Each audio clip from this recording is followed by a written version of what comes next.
کا عظیم معجزہ ایسے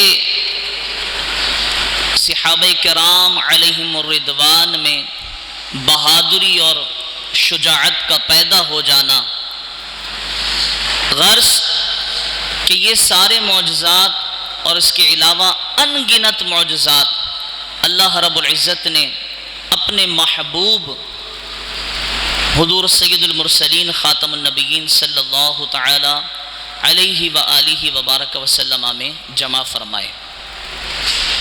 اور بڑا عظیم معجزہ کہ کفار کا حضور صلی اللہ علیہ وآلہ وبارک وسلم کو صادق و امین کہنا، یہ بڑی بات ہوتی ہے کہ مخالفین بھی آ کر کہیں کہ نہیں یہی سچا ہے۔ حضرات گرامی،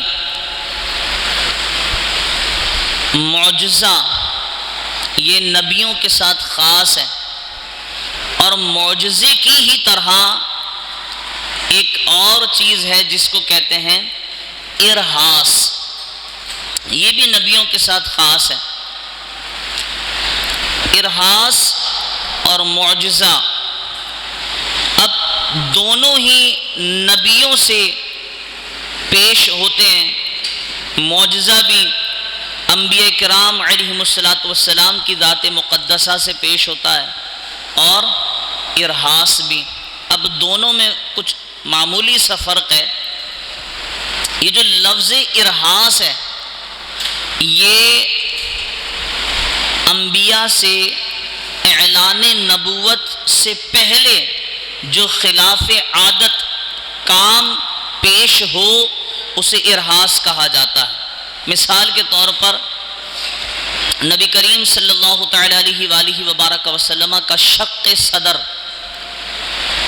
آپ کا ارہاس ہے، اور بعد میں جب معراج کا معجزہ پیش آیا اور تب شق صدر ہوا تو وہ ایک معجزہ ہے۔ ایک شق صدر آپ کا ارہاس ہے اور ایک شق صدر آپ کا معجزہ ہے۔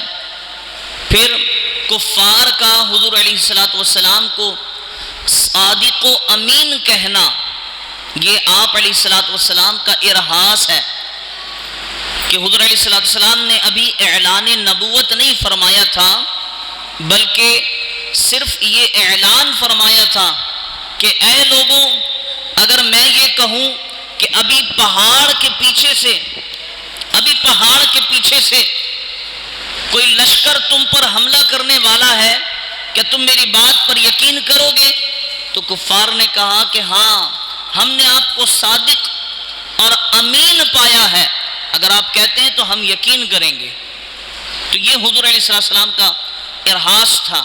پھر جب میرے آقا نے نبوت کا اعلان فرمایا کہ میں اللہ کا نبی ہوں اور اللہ ایک ہے، ایک اللہ کی عبادت کرنی ہے، پھر کفار میں کیٹیگری بن گئی۔ کئی کفار حضور علیہ السلام پر ایمان لے آئے، کچھ کفار اور اکثر یہ کہہ کر چلے گئے کہ یہ تو اپنے بڑوں کے دین سے پھر گیا ہے، معاذ اللہ۔ بہرحال تو جو اعلان نبوت سے خلاف عادت کام پیش ہو کسی نبی سے تو وہ ارہاس کہلاتا ہے، اور جو خلاف عادت کام اعلان نبوت کے بعد پیش ہو وہ کام معجزہ کہلاتا ہے۔ اب حضور علیہ السلام کے بے شمار معجزات ہیں۔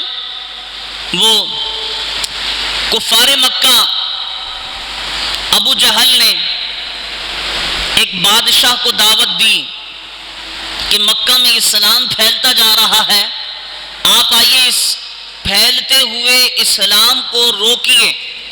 وہ بھی آ گئے بادشاہ سلامت، اور ابو جہل اور سارے کفار مکہ جمع ہو گئے۔ اب اعلان کہ چلیے ہم نے محمد صلی اللہ تعالی علیہ وآلہ وبارک وسلم سے یہ مطلوب ہے ہمیں کہ وہ کوئی ہمیں معجزہ دکھائیں، اپنے نبی ہونے کی دلیل دیں، ثابت کریں کہ وہ اللہ کے نبی ہیں۔ کہا کہ اگر آپ اللہ کے سچے نبی ہیں تو یہ جو چاند ہے اس کے 2 ٹکڑے کر کے دکھائیں. یہ جو چاند ہے اس کے 2 ٹکڑے کر کے دکھائیں. تو حضور علیہ الصلوۃ والسلام نے انگلی کا اشارہ فرمایا اور چاند انگلی کا اشارہ فرمایا اور چاند 2 ٹکڑے ہو گیا. اعلیٰ حضرت نے لکھا بڑا پیارا کہ اشارے سے چاند چیر دیا اور چھپے ہوئے خور کو پھیر دیا، گئے ہوئے دن کو عصر کیا، یہ تاب و تباہ تمہارے لیے. غرض یہ جو تاب و تباہ تمہارے لیے کا لفظ آیا ہے نا، غرض کے اس کائنات کی ہر ایک شے یہ میرے آقا کا معجزہ. کیوں؟ کیونکہ وہ جو نہ تھے تو کچھ نہ تھا، اور وہ جو نہ ہو تو کچھ نہ ہو. وہ جان ہے جہان کی، جان ہے تو جہان ہے. جو کچھ اس کائنات میں ہے وہ میرے آقا کا معجزہ ہے. کیوں؟ اگر اللہ اپنے محبوب کی تخلیق نہ فرماتا، حدیث قدسی ہے کہ اگر اے محبوب میں آپ کو پیدا نہ فرماتا تو اس کائنات میں کچھ بھی پیدا نہ فرماتا. نہ دنیا ہوتی، نہ آسمان، نہ سورج، نہ چاند، نہ ستارے، کوئی چیز اللہ رب العزت پیدا نہ فرماتا. غرض اس کائنات میں جو بھی چیز ہے وہ حضور علیہ السلام کا معجزہ ہے. یہ تو بات رہی کہ بھئی چاند کے میرے کریم آقا علیہ السلام نے 2 ٹکڑے فرما دیے.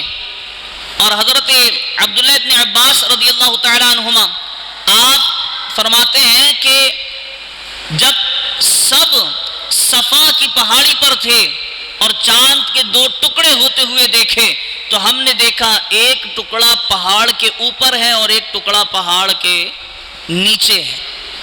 پھر وَإِن يَرَوْا آيَةً يُعْرِضُوا وَيَقُولُوا سِحْرٌ مُسْتَمِرٌ، اور اگر کفار کوئی نشانی دیکھتے تو منہ پھیر لیتے اور کہتے ہیں یہ تو کوئی دائمی جادو ہے. جب کفار مکہ نے یہ دیکھا نا معجزہ، جب یہ معجزہ دیکھا کہ چاند کے 2 ٹکڑے ہو گئے، چاند کے 2 ٹکڑے ہو گئے. اب چاند کے 2 ٹکڑے ہو جانے کے بعد کفار مکہ نے یہ تو جادو ہے جادو ہے جادو ہے کہہ کر فرار ہو گئے. یہ تو جادو ہے کہہ کر فرار ہو گئے. اور اللہ رب العزت نے اس معجزے کو، کریم آقا علیہ السلام کے اس معجزے کو قرآن میں بیان فرمایا کہ یہ اذا اقتربت الساعۃ وانشق القمر، قیامت قریب آ گئی اور چاند پھٹ گیا. جب چاند کے 2 ٹکڑے ہوئے تو کفار مکہ نے کہا یہ تو جادو ہے جادو ہے جادو ہے، اور جادو کہہ کر قرآن کریم میں یہ مکمل واقعہ وَإِن يَرَوْا آيَةً يُعْرِضُوا وَيَقُولُوا سِحْرٌ مُسْتَمِرٌ کہ یہ جادو ہے، دائمی جادو ہے، اور یہ کہہ کر سارے کفار مکہ ادھر ادھر. لیکن بڑی بات یہ ہے کہ جادو یہ خاص ہے زمین کے لیے، جادو خاص ہے زمین کے لیے، آسمان پر جادو چلتا نہیں. اب جب کفار مکہ کے بڑے بڑے امیروں نے یہ کہا کہ یہ تو جادو ہے اور یہ کہہ کر چل دیے، تو کفار مکہ کے جو لوگ تھے، عوام تھی، انہوں نے کہا کہ ارے بھائی صاحب، آپ نے ہمیں یہ کہہ کر کے جمع کیا تھا کہ دیکھو یہ جو محمد ہے صلی اللہ علیہ وسلم یہ نبی ہونے کا دعویٰ کرتے ہیں، اور ہم ان سے ایسی دلیل مانگیں گے، ایسی دلیل مانگیں گے جو یہ پیش نہ کر سکیں. تو ہم نے آپ سے سوال کیا تھا کہ وہ دلیل کیا ہوگی، تو آپ نے یہ کہا تھا کہ دیکھو جادو تو صرف زمین پر چلتا ہے، جادو آسمانوں پر چلتا نہیں ہے، لہذا ہم ان سے یہ کہیں گے کہ چاند کے 2 ٹکڑے کر کے دکھاؤ. تو اب آپ چاند کے 2 ٹکڑے ہو جانے پر جادو جادو کی رٹ کیوں لگا رہے ہیں؟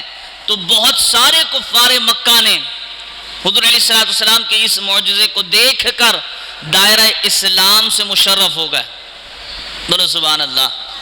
یہ میرے کریم آقا علیہ الصلوۃ والسلام کا معجزہ کہ فرمائش بھی کفار مکہ کی، فرمائش بھی کفار مکہ کی، اور میرے کریم آقا علیہ الصلوۃ والسلام نے بس انگلی کا اشارہ فرمایا اور چاند آدھا ادھر اور آدھا ادھر.